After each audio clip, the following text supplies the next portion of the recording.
All right, so let's do another example. Let's look at methane. Methane's natural gas. That's the stuff that comes out of our gas valves for our Bunsen burners in the lab space.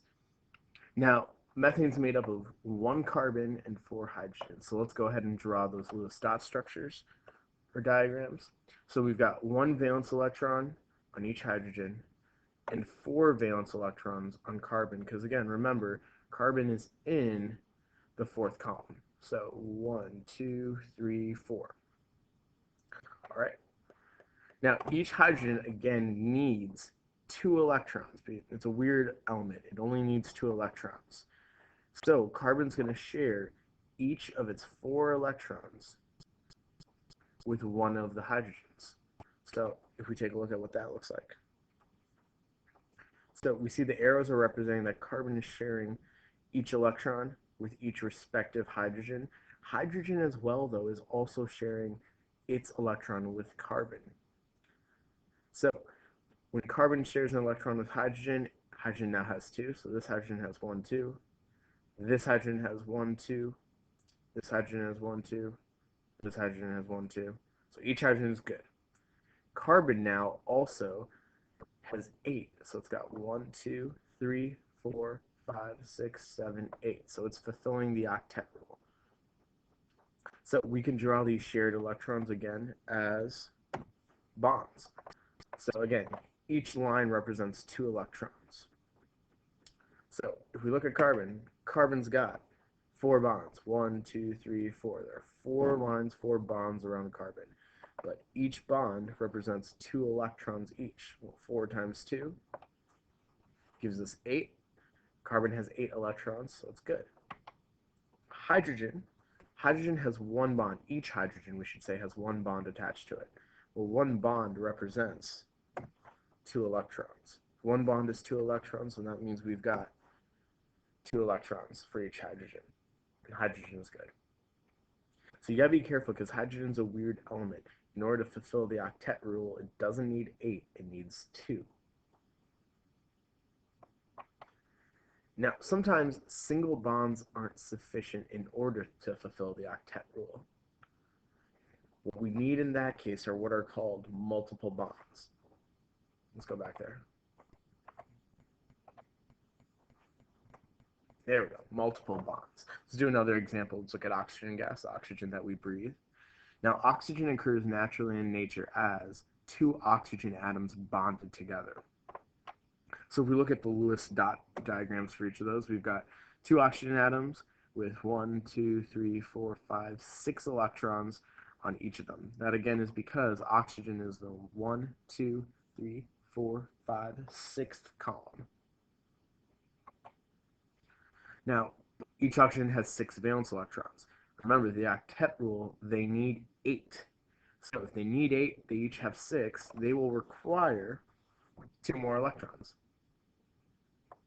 Now, in order to get those 2 electrons, what's going to happen is each oxygen is going to share the 2 lone electrons that it has. So if we draw that out real quick, see that this electron is also being shared with that electron, so these two are pairing together, and these two are pairing together. Now, each arrow represents a pair of those electrons that is being shared between each atom, or in other words, a single bond. But in this case, since we've got 2 arrows or 2 single bonds between both atoms, that actually forms what is called a double bond. A double bond is just 2 single bonds going between 2 atoms. So what does a double bond look like? Well, a double bond just like that. So 2 single bonds, except we have them going between 2 atoms. So let's look at our octet rule for oxygen. Each oxygen has 2 bonds attached to it. So 1, 2 for this oxygen, 1, 2 for this oxygen as well, because these are being shared. So 2 bonds, each bond, remember, has 2 electrons each. So 2 times 2, that means we've got 4 electrons. That's 4 electrons right there. We can count it out too. We can do 1, 2, 3, 4. Just remember, each bond is 2 electrons. Now, each oxygen also has two lone pairs. One, two. And each lone pair, remember, is two electrons as well. So 2 times 2 as well equals 4. Well, 4 plus 4 gives us a grand total of 8 electrons. So what we've got is we've got 8 electrons around each oxygen. Again, double check by just counting it up. 1, 2, 3, 4, 5, 6, 7, 8. That oxygen is good. And 1, 2, 3, 4, 5, 6, 7, 8. Again, you can always count the bonds for both atoms.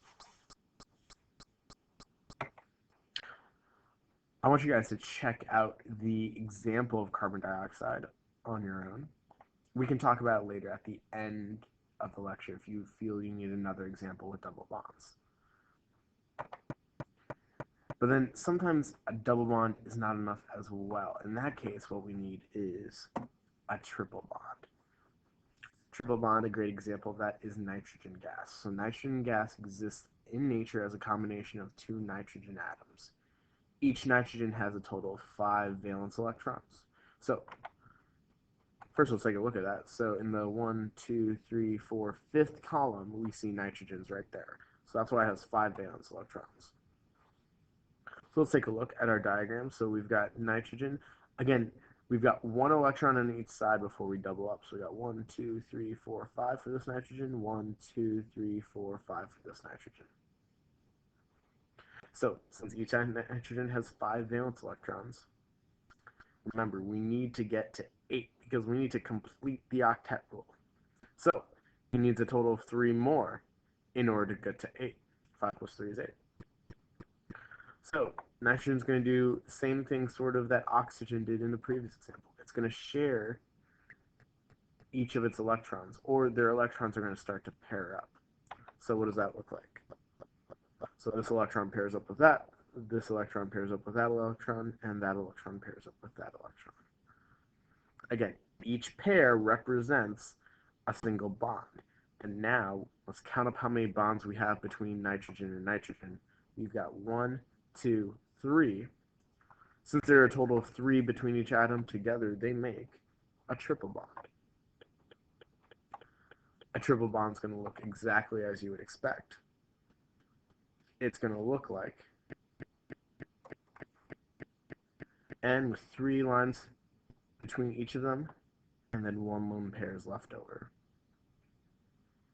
So let's take a look at the electrons for nitrogen to see if the octet is complete. We've got 3 bonds on each nitrogen, 1, 2, 3. Now remember, each bond represents 2 electrons. So 1, 2, 3, 4, 5, 6. So right here in this space, this triple bond, it represents 6 electrons. Now each nitrogen also has 1 lone pair. Well, 1 lone pair represents 2 electrons, 1, 2, 1, 2. So if we've got 2 electrons from a lone pair, 6 electrons from the triple bond, that means we've got a total of, gotta move that down, 8 electrons. So nitrogen is fulfilling the octet rule in each of these cases.